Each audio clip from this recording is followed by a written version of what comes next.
Hello, everyone, and welcome to this Healthy Brown student webinar. My name is Andrew Campbell. I'm Dean of the Graduate School, and again, welcome to this event. I'm joined today by members of the Graduate School leadership team, as well as staff and members from the Digital Learning and Design team, as well as the Sheridan Center to guide us through this webinar.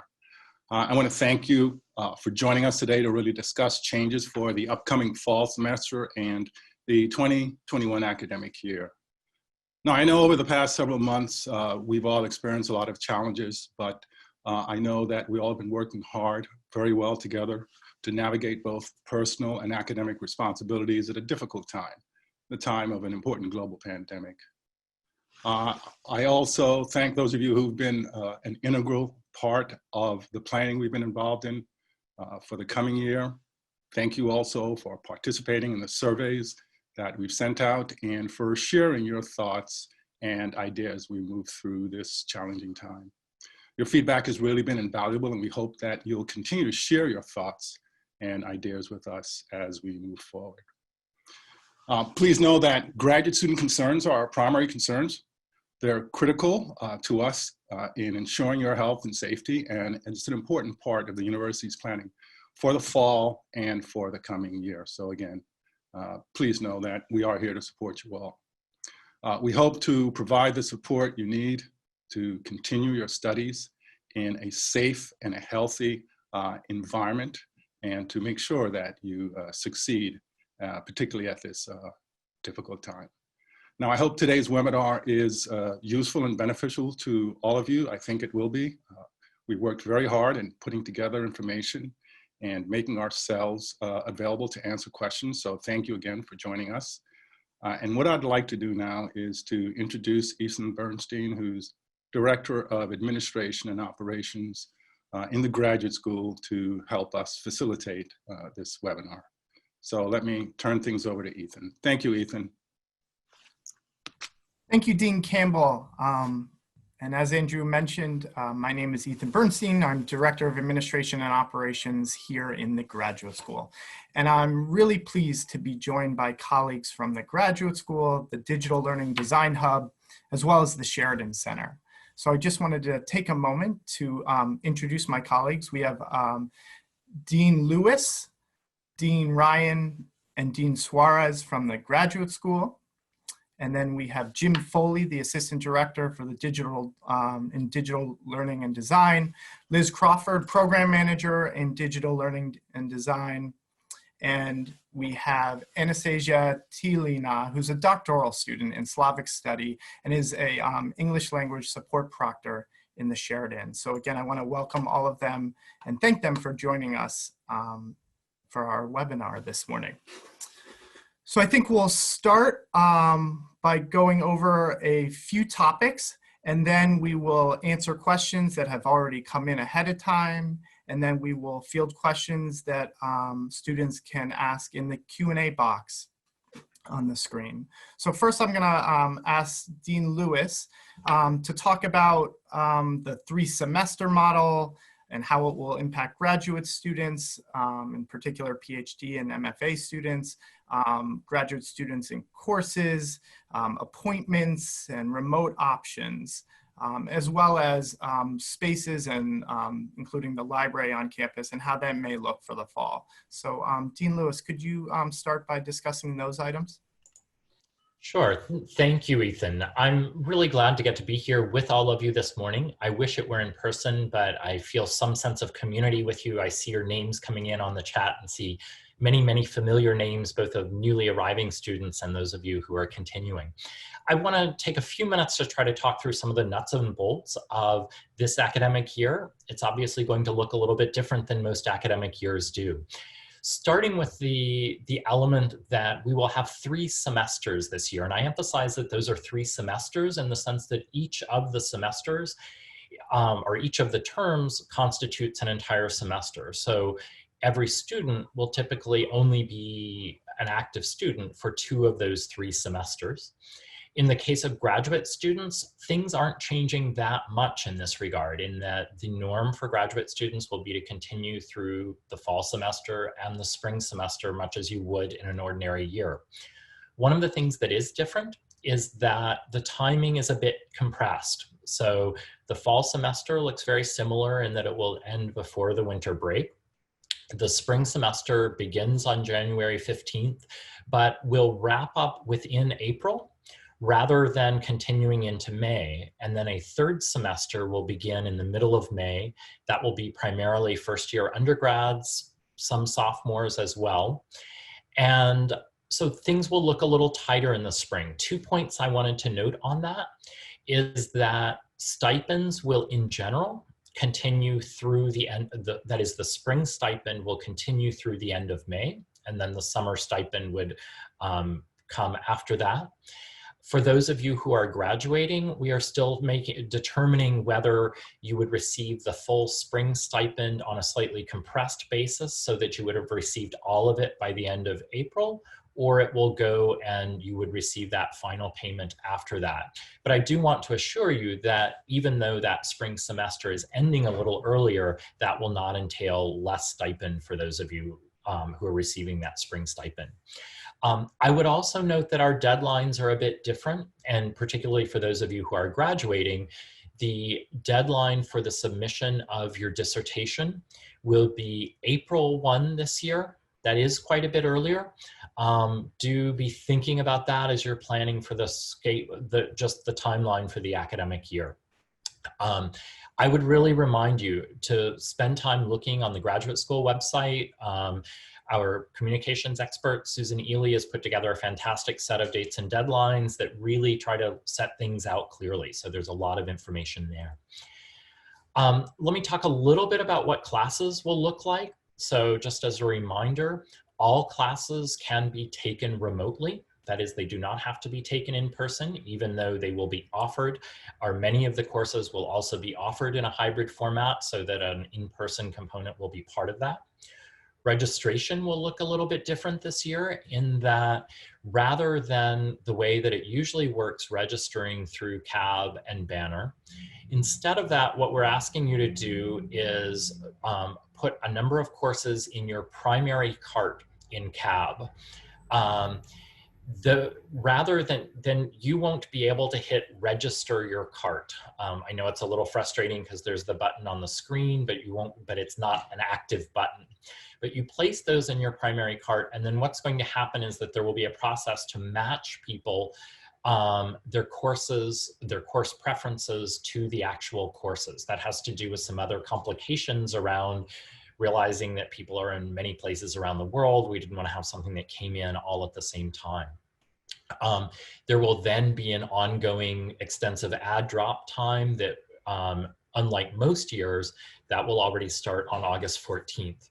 I think one of the things here I would really want to assure you is that we expect you to have the same possibilities and availabilities for courses that you would in a normal academic year, even though the process looks a little bit different. And so just because there's this matching process, that shouldn't make you think you won't be able to get the courses you want or that you won't be able to make changes later. You'll be able to make changes later.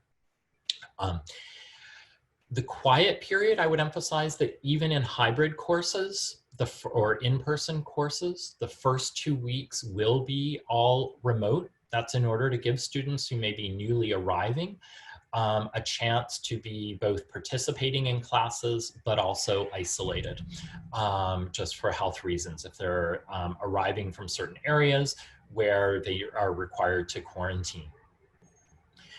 I realize I'm going quickly. I'm glad to come back to some of these things in our discussion, but I do want to make sure I get through a few of these things. One of the things I want to highlight is with a 3-semester model that for many people prompts questions about what does this mean for my TA appointment or my RA appointment.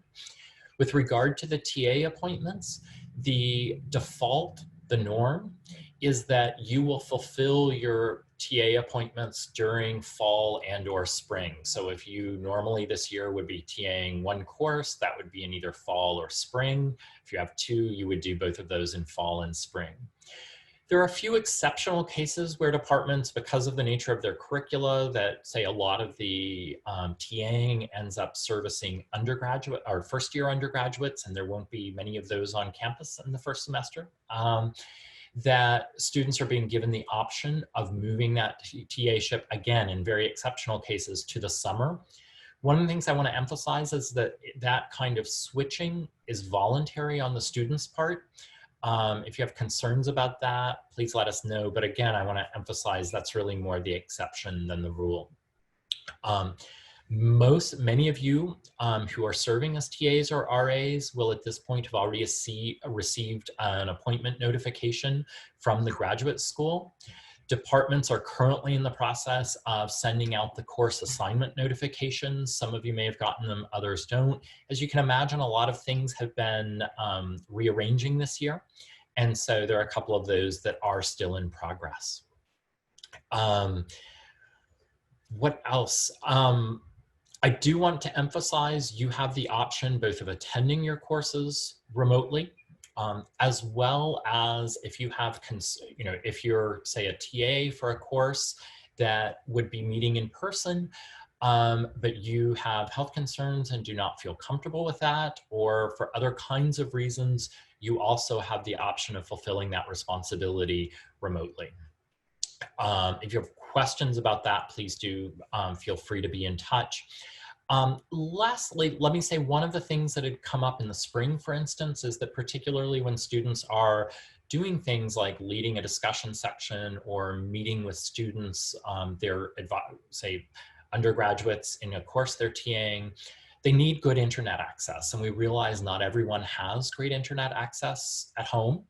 One of the things that we have been doing is working with both the library and other building management offices at Brown to see about possibilities for students to be able to come in and make use of, say, classrooms or other kinds of spaces on campus where they would be able to, say, have very good internet access, have the privacy. So let's say you're leading a recitation or discussion section, or you're having office hours for your students in your course and you're not doing those in person, you would be able to have space for that. We're still working out the logistics of that and trying to get a sense of what's the most way. Some of that I think will be done through your individual department and some will be done more centrally.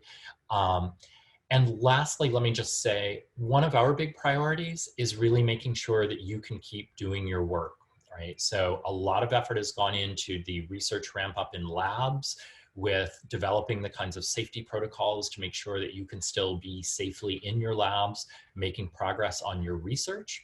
The library is also working very actively and has been working both to make materials available digitally, as well as to provide for pickup for resources online, et cetera. I'm sorry, for hard copies of resources, because we really recognize the importance of that access for you and are doing everything we can to support and enable that during this time. So I hope some of those points are helpful. I'm glad to say more on particular questions during toward the end of the presentation, but let me turn things back to others. So. Thank you, Dean Lewis. Now I would like to ask Dean Ryan to speak a little bit about graduate student teaching. Great, thank you. First, I want to commend all of you, all of those who are teaching in the spring and how you turned on a dime to teach remotely. And I also want to thank everyone who filled out our survey earlier this summer. We asked in particular for feedback on how that experience went in the spring and what would be useful for you as you think about teaching in this fall semester. So I just want to remind everyone here that all instructors, including graduate students, will have the option to teach remotely this fall. So also all courses that have more than 20 students, they will all be remote. And all courses, even if they're in an in-person or hybrid mode, will be remote, as Dean Lewis said, in that initial period during the quiet period. Even those, so all graduate students, if you're teaching a small section, you'll have the option to choose to teach in a virtual mode. So we have a number of teams who've really been working to build support for graduate students who are teaching, including the Sheridan Center, the Digital Learning and Design team, as well as the library. and they've been building guides, support, and tools to support you this coming semester. So I'm delighted that we have 3 representatives from these groups to share more about what resources are available to you. So I'm going to ask first Jim Foley, Assistant Director of Digital Learning and Design, if you can share a little bit. Thank you. So I am Jim Foley, Digital Learning and Design. If the name is unfamiliar, it's because our team is only 11 months old. So we have been formed out of different teams at the university to support on-campus and online courses. How fortuitous that we've done this now that we all have to be online, at least partially. So we have been putting together resources, as Vanessa was saying, on our website, and also in terms of making ourselves available to you. So I first want to say that we are 100% available to help you if you are teaching in the fall. From our perspective, all instructors are on equal footing in terms of access to our services, so please reach out. I've invited Liz Crawford to join me. She's our program manager in digital learning and design, because I can't stay for the whole time and I wanted someone available if you have questions. And I'm going to give Liz a chance to walk through some of these resources. So I'm actually going to hand it over to Liz. Good morning, everyone. So as Vanessa and Jim mentioned, we have a number of resources available to you. On our website, which we will send out links to you after the fact, we have instructional guides on both online and hybrid teaching. We also have information on virtual community building, digital inclusion, and accessible learning design. We also have a number of events and trainings coming up. So again, if you are preparing for either the fall or spring semester, please feel free to join us for any of these trainings, and know that we are available to you for support.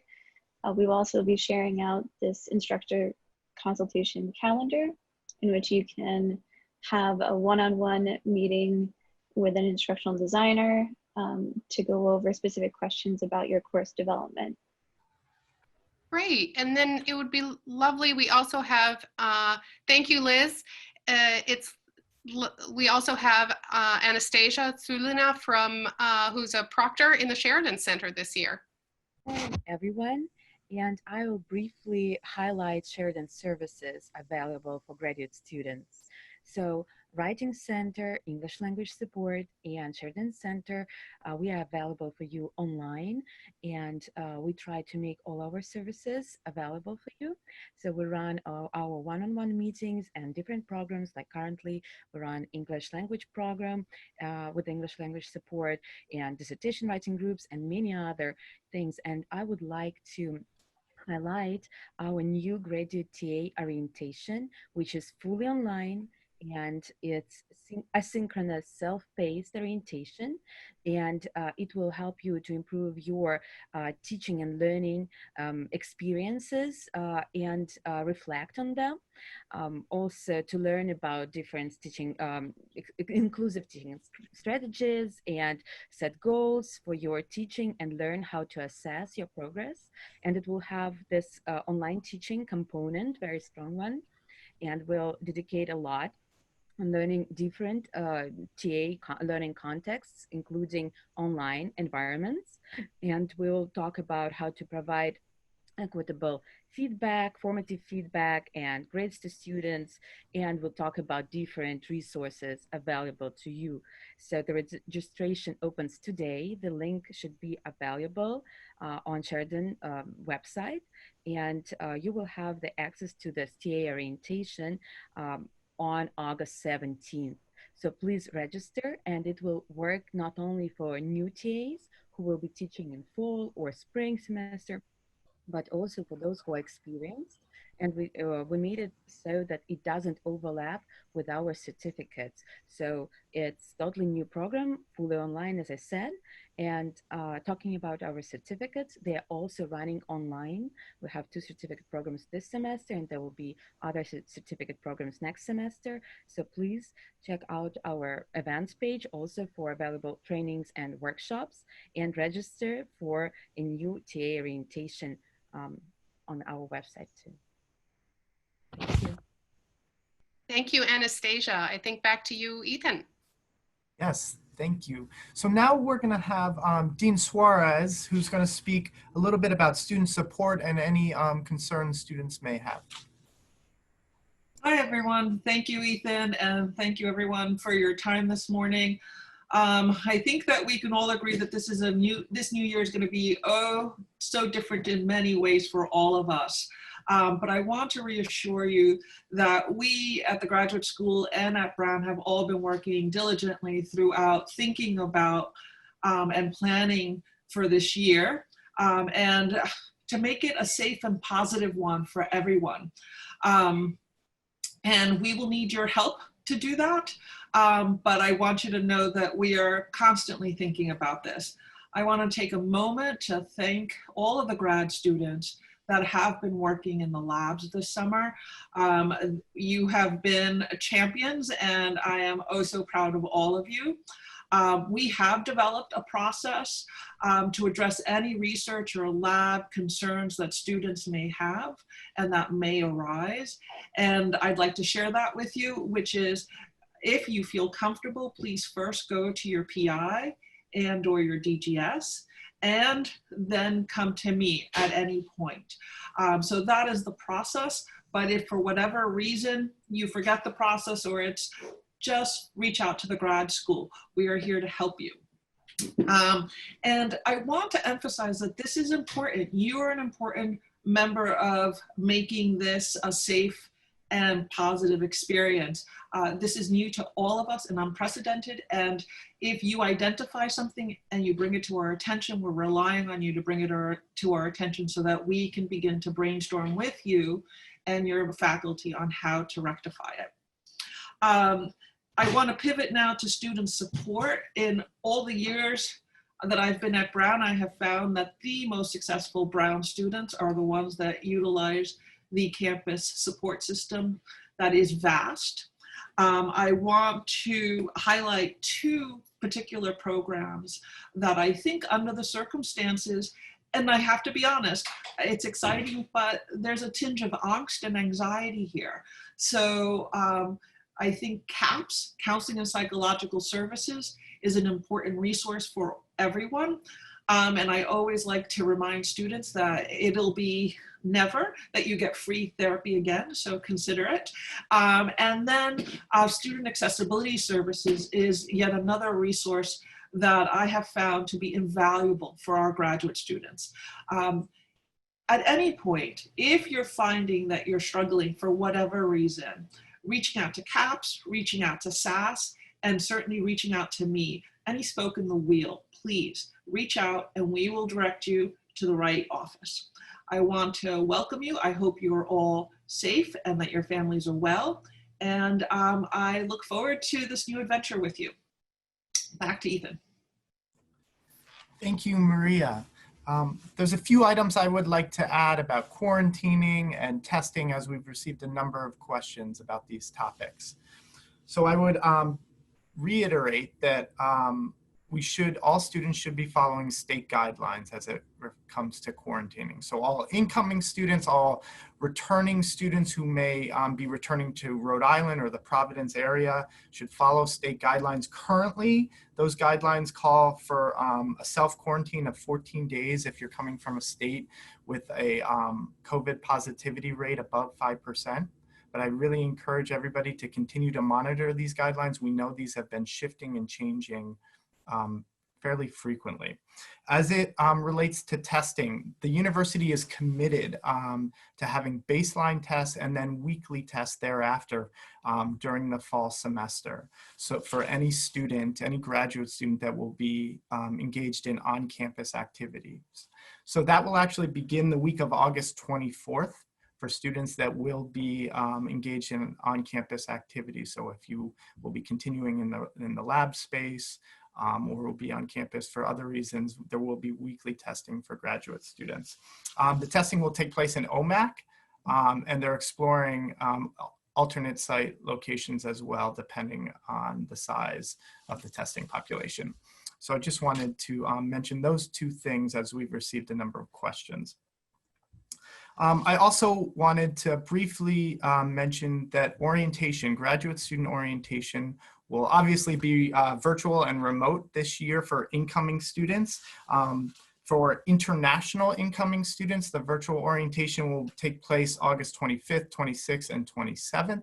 For all students, the virtual orientation will take place August 31st through September 2nd. These will be a combination of mandatory and optional sessions. They will all be recorded and available afterwards.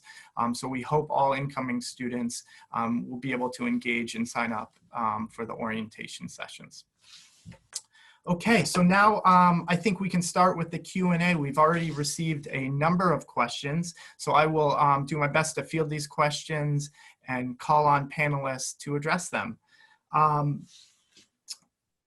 Tal, we've received a question about TAing and if they will have the option to TA virtually in all 3 semesters, in fall, spring, and the new summer semester. Great, thank you. And Jordan, thank you very much for the question.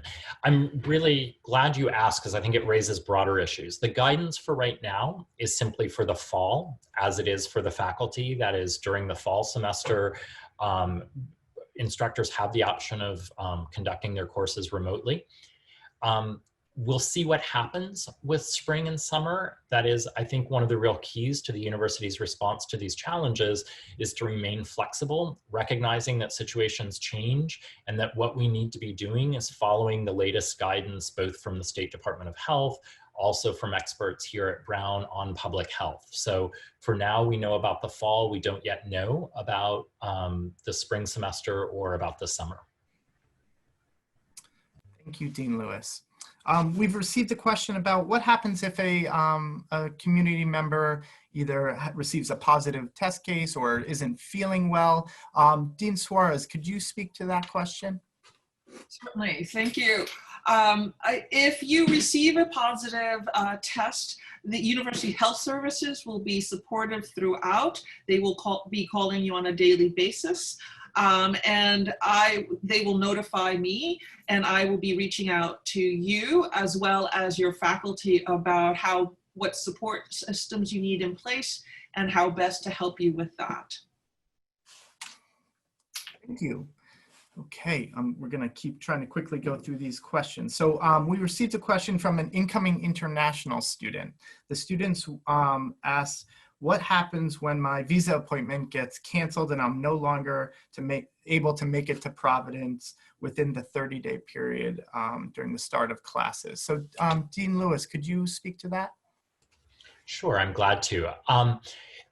I think this is a good reminder that it's really important to stay in very close touch with the Director of Graduate Study from your program. So anytime questions like this come up, make sure that they're very much in the loop and they're kind of your first point of contact on these things.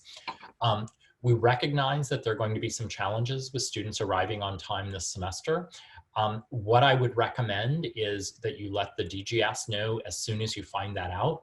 If it happens before the beginning of the semester, then that would be a kind of last-minute deferral that could happen. But in general, we would try to handle those on a case-by-case basis. So, speak with the DGS. Great, thank you, Tal. Let's see. We have a question here from a student who is asking about support for students with disabilities given the remote environment that may be possible. Dean Suarez, could you help answer that question? Absolutely. So great question.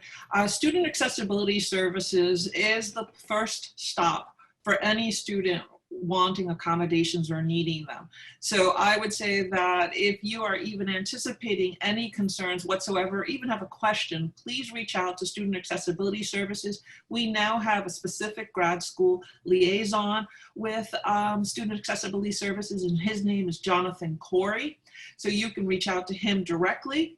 And or you can reach out to me and I then email him directly and put you together. So Student Accessibility Services would be the place to start. Great, thank you, Dean Suarez. The next question is in regards to students who may be seeking extended time. Dean Lewis, would you be able to speak to this? Yes, thank you. So, as you know, the university has been paying close attention to the impact of COVID-19 on all of our students, but we're thinking particularly about graduate students and those who are impacted, say, by their labs being closed for a certain period of time. Perhaps they're received a grant to go on to conduct field work and they're not able to conduct that travel, and those cause delays. Initially, back in April, the university announced, I apologize for the dogs in the background, sorry. The university announced an additional semester as a possibility. As things continue, that is, we realized that the impact of COVID-19 on time to degree and just progress toward completion was going to be more substantial. We authorized up to 2 semesters. What is happening right now is that there's a committee that's been formed. This was set out in a side letter in conjunction with the union agreement that consists of representatives of the student union, the graduate student council, the faculty, and some of the administration to come up with the details on this application process. It's really intended for graduate students who were already last spring in the research phase, so typically years 3, 4, and 5. And we will be launching that application process. A pilot version will be going up soon, and then that will be coming out. So that will offer opportunities for up to 2 additional semesters for students who were in years 3, 4, and 5 in the spring. And there will be a process through which people apply for that and so forth. And again, those details are being worked out. Thank you. Thank you, Tal. We've received a question about the possibility of classes transitioning to online and at what point that might happen. So I think I would take that question and just say that we're obviously all going to need to be very flexible this coming semester, this academic year, and that the university is closely monitoring a wide range of factors, including positivity rates, contract tracing data, local indicators in both Providence and Rhode Island, and that there will be a public dashboard on the university website that will have some of this information. So I would just stress that we'll have to be flexible and that the university will be reviewing this data really closely. Okay, so I'm just gonna keep moving forward. We've received a question about challenges getting an override code for an independent study. Perhaps Dean Ryan could speak to this and perhaps related questions. Yes, so I think the system should work as usual, but I certainly recognize that it's harder to stop by your advisor's office and say, hey, remember to submit this override code. So if you have any challenges of this kind at all, I would encourage you to reach out to the graduate school at graduate_school@brown.edu, and then we'd be happy to facilitate either with your faculty member or with the registrar's office directly to make sure that these processes go smoothly. Thanks for the question. Thank you, Dean Ryan. There's a question about, somewhat related to a previous question about being able to change a decision to take or teach courses in person or remotely. Dean Lewis, do you want to speak a little bit about that? With regard to the decision of taking courses remotely or not, I think one of the things I would keep in mind is that we recognize there will be situations in which, say, a student is participating in an in-person course and then at a certain point realizes that say they're not feeling well, they are symptomatic, or just there's a question and they need to self-isolate, that they would need to then at that point be participating remotely rather than attending the course in person. And then that could change back, and then they start returning or attending in person again. In terms of specifically changing, say, the format in which you are teaching, or say fulfilling your TA requirements, I would really speak with your department about that. They're really the key contacts on it. I'm not sure kind of the timeline. Some of that might depend on the planning and so forth that's already taken place. So. Thank you, Dean Lewis. I think this question again will come back to you. We have a question from an international incoming student who's asking about if they are deferred until the spring or potentially the following fall, will they be allowed to take a course remotely on their own from their home country? Dean Lewis. Hello. So that is a situation where you need to speak with your program.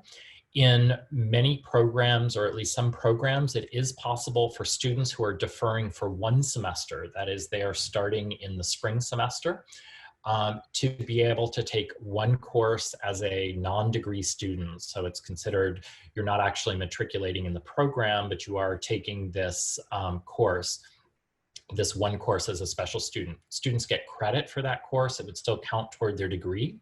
One of the things I would really emphasize is we want to make sure that all students start strongly. That is, we want to make sure that the conditions are in place for you to thrive from the beginning. So one of the things we've had some concerns about is that we have advised programs, we want to make sure that it's a course that's not an absolute foundational topic for your discipline, where if things come up in the middle of the semester, you're maybe still involved in you're still working in another job or something like that because you deferred, that it could really set you back and have consequences.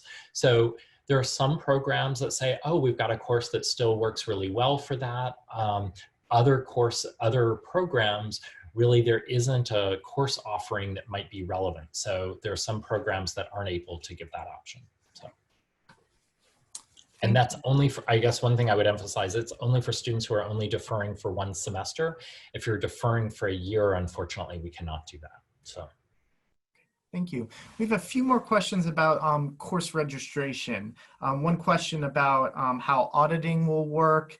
Another question about taking independent study for research. Dean Ryan, could you speak a little bit perhaps to these questions?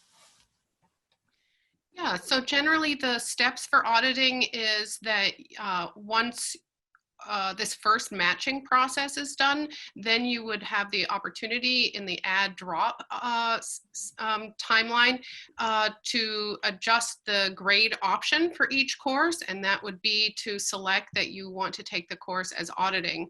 There may be some instructors who will require permission to audit certain courses that are highly engagement driven. And so those should be the same as always. And the second question, Ethan, was? A question about taking, what does it mean for graduate students taking independent study for research? How will enrollment work for that, and how much have PIs been informed? Yeah, so all instructors have received messages about how the registration process is going this year. So I think all instructors should be informed, and you would, as usual, register for your independent study. That's the same process as for thesis prep or reading and research courses that you might be registered for. So those will all stay as usual. Okay, there was a related question about first year, how many first year students will be registering for fall courses. I'm assuming that question is about graduate students and how many first year, but I'm not 100% sure. Dean Lewis or Dean Ryan, do you have a sense of how best to address that question? So I'm glad to take it. So the undergraduates will normally be starting in the winter semester or spring semester. So there will be very few or no first year undergraduates taking courses in the fall other than they also have the option of taking a course remotely. If they are, since they're starting, they can take one course remotely. I would also emphasize there may be a few exceptions of students in exceptional circumstances who might be taking more than one. Of the first year graduate students who are starting, yes, they would certainly be taking courses. I think one of the things I would emphasize there is it is important for new international students. So again, international students who are in their first semester, in light of some of the recent visa guidance that has been issued, that is, it's not a Brown policy, it's a federal policy, it is important for new international students to be taking at least one of their courses in a hybrid, that is in a hybrid format. And when I say in a hybrid format, that means at least some portion of the course is scheduled to meet in person. So that is one thing to keep in mind as you're selecting your courses, as you're talking to faculty. So. Great, thank you. Another course enrollment related question. How will the matching process of enrollment for fall courses work when trying to register for language courses that are entered into the system as undergraduate only? I don't know if Dean Ryan may be able to address that, or Dean Lewis. I think that's an excellent question. I think if there's limited enrollment, then I think during the add drop period, you'd reach out to the instructor if you had any difficulties being matched. So I think in general that matching period will take place, and that all students, I would encourage you then to review what your matches were, and that you then reach out to the instructor if you need an override to add that course, which may be the case for a course that's below the 1,000 level, so is primarily dedicated for undergraduates. Thank you. Let me see. I think we can do one last question on course registration, and then there's a number of questions on other topics. The most recent question I see is, in a normal year, students would be able to cross-register at normal universities, or at nearby universities, excuse me. Will that still be possible? Dean Lewis, do you know what that will look like in the fall? So one of the most frequently used cross-registration practices by our graduate students is to be able to take courses at Harvard in the Faculty of Arts and Sciences there. That is continuing. That will go on through the fall. One of the things that I would mention to keep in mind, that will also be working in the spring. However, for students who are graduating in the spring, right, and probably aren't so many of them on this call, but you may know other people, there may be a few of you. If you're graduating in the spring, you won't be able to do that simply because Harvard's semester will end well after Brown's commencement next spring. But that generally will be happening. The Exchange Scholar Program varies by institution. So that's a process where people go to some of the other Ivy Plus institutions, say for a semester. There are a lot more limits on that just because universities are being very deliberate and conscious about who's on their campuses. So. Great. Actually, I see one more question on course enrollment. Does taking an independent research course count for hybrid / in-person course for the first year? So how is the independent research course being classified? Dean Lewis or Dean Ryan? Right. So we are getting, in general, we think that those will count. I did have a question in to double check for the purposes of immigration. So we're working with OISSS to make sure that that counts as an in-person course. In many cases, say some of those involve being active in a lab or something along those lines, then it certainly would, but we are getting a little more clarification on that. Great, thank you, Tal. So we're getting a number of questions about quarantining, testing plans. So I think I'd start by saying that there will be, the testing plan will be announced very shortly publicly. We're hoping in the next week or so that will be messaged out, and information will be on the Healthy Brown website. So we do anticipate that. That being said, I've already mentioned earlier that graduate students who are will be on campus in one way or another will be enrolled in the weekly testing plan. There was a question here about testing results and turnaround time. We are, for those students who were part of the testing plan during the summer, we heard very clearly about the long times it took to get results. That is being adjusted, and there's a lot of work being done to ensure a very quick response. Obviously, if students are going to be tested weekly, and some students may be even tested twice a week, there's going to need to be very quick responses. So we do anticipate a much better turnaround time for testing. So we're really happy about that. So let's see. Dean Suarez, there was a question about meal support and students that may be looking for support in this area. Do you want to mention anything about potential options? Certainly. So the Meal Gap program will be available once again on September 1st, and that will be on a needs assessment basis. So please fill out an EGAP emergency funds application, and we will reach out to you. Again, if you have any specific questions, feel free to reach out to the graduate school or to me directly.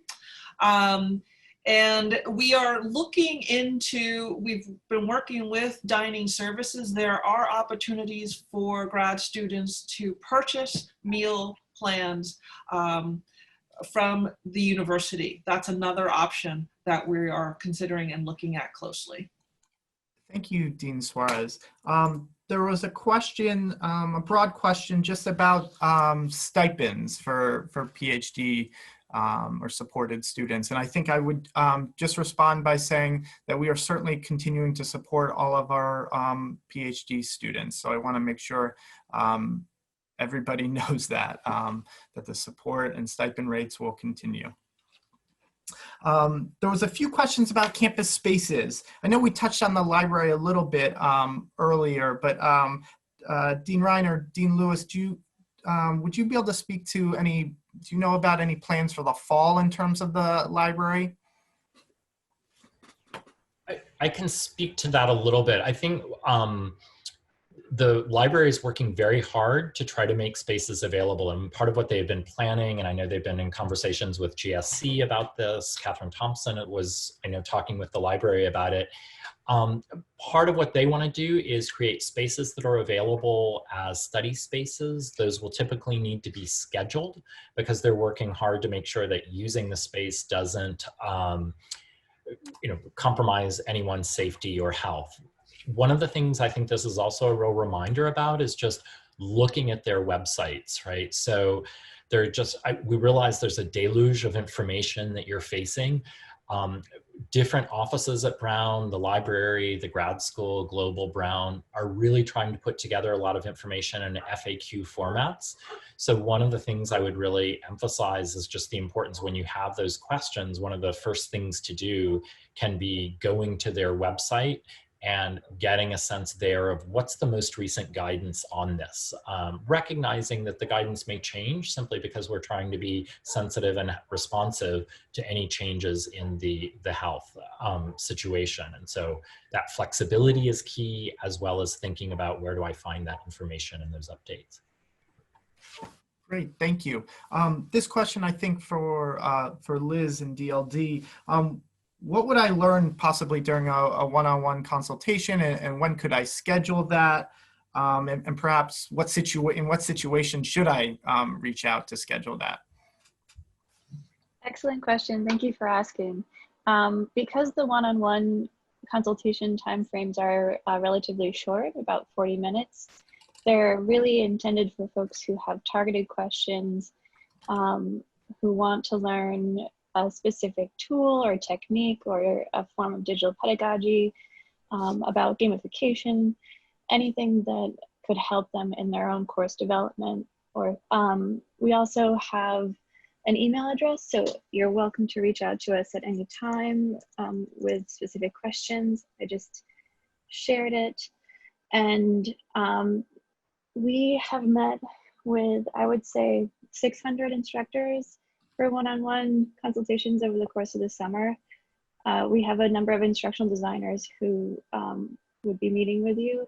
So again, that calendar will go out and you can identify a time that works best for you. And if you have anything that's pressing in the meantime, please feel free to reach out to us over email. We also offer media consultation. So if you are looking to develop asynchronous pre-recorded video for your courses or any other media that you'd like to incorporate in your course, please feel free to reach out. Thank you, Liz. We received a really great question about health services and would remote telehealth, teletherapy still be available for students who may not be local in Providence? So Dean Suarez, could you speak to that a little bit? Absolutely. So CAPS is absolutely available and doing teletherapy. They can be reached at 863-3476. 401-863-3476. If you have student health insurance, the Brown Student Health Insurance, and have a private provider, that is also covering the teletherapy, so contact them if you haven't already. And ZenCare, if you are looking for a therapist in the community, is the best way to find a therapist in the community. This is also a great opportunity to work with the therapist that you have been working with anywhere in the country since teletherapy is being covered. Great, thank you.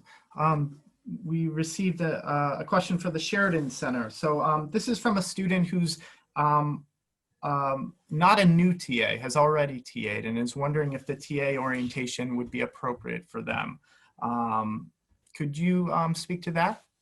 Of course. Yes, great question. And it will be a great resource even for some experienced TAs.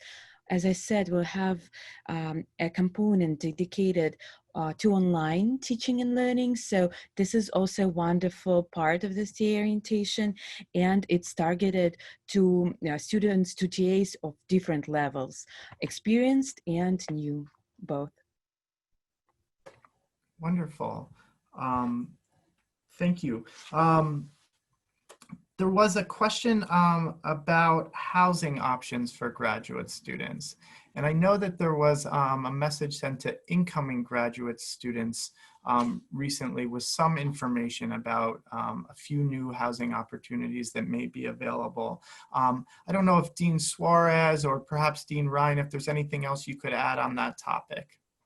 I would say that there are some new housing opportunities for graduate students that we are piloting this semester. And if you're interested, please review your email. And if not, call Auxiliary Housing, which I do not have the number off the top of my head, but Auxiliary Housing, and they will connect you with the opportunities available.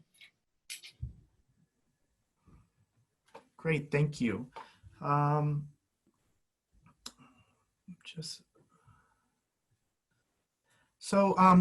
Dean Lewis, there was a follow-up question about international students and deferring. I think they're really just hoping to clarify that, that they will in fact have to defer if they're not able to make it to campus in the fall semester for incoming international students.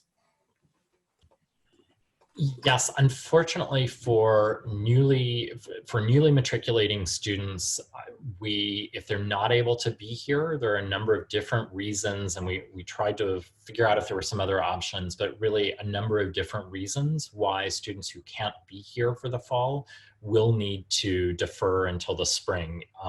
If spring is possible in the program, some programs, a mid-year start doesn't work, so we'd need to defer for the year. But part of what I would really emphasize in terms of what motivates a key part of our thinking on this is we want students to start well. We understand graduate programs, PhD and MFA programs are challenging.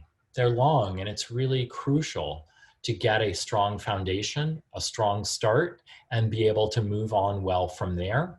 And what we're really trying to avoid is a situation where a student has the first semester in really challenging circumstances and then suffers from that for a while. It can be hard to regain your footing if that launch is a rough one. So that's the kind of thinking behind that. Thank you, Dean Lewis. And then just one follow-up question that a student was asking for incoming international students and taking the hybrid course. There was just a clarifying question about why that is necessary. Could you speak to that? So the real experts on this are from the Office of International Student Scholar Services, OISSS.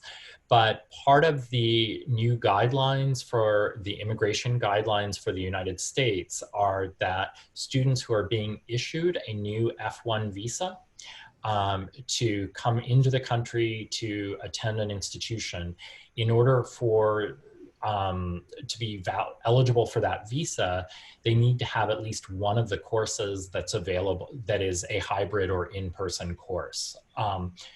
There's also really helpful information on this on the Global Brown FAQ site. So I would recommend trying that or looking there as well. But that's the reason, unfortunately, that's something that's really out of Brown's control. And I know we're about out of time, so let me wrap up there. So.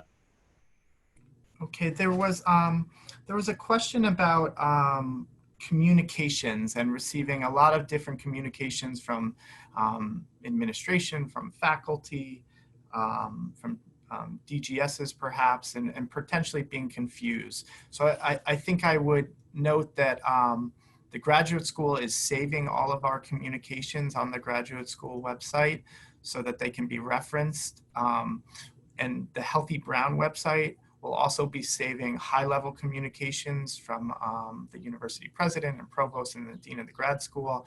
So we are trying our best to make sure that all communications are saved and can be referenced so that there's not conflicting information, or any questions can certainly be directed to the graduate school at graduate_school. And we are really here, all of us on the panel and others in the graduate school and other partner offices, including Global Brown, are really here to support graduate students and answer any questions that may come up. So I think there was one last question about course registration that I'll try to sneak in here. Will we be considered for a course in our cart on CAB even if we do not, even if we have not entered it in entered an override code for them? Dean Ryan, I don't know if that's something you could speak to.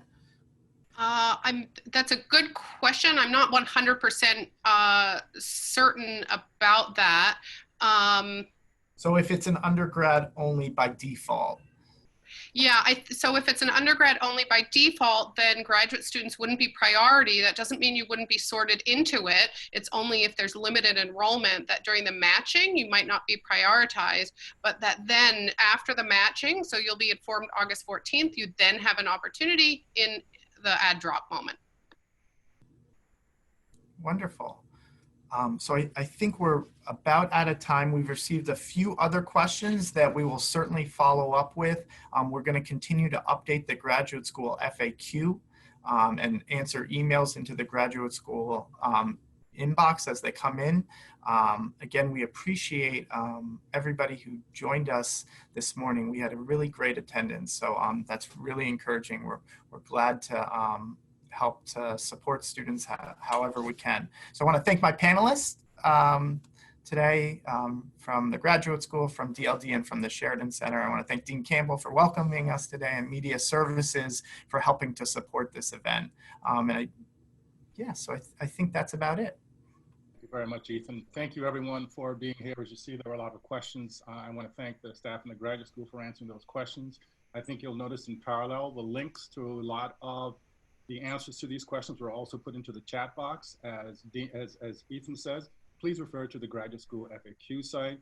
The messages we send out, I know they can be overwhelming, but we do archive those messages on the graduate school site, so please do visit those sites.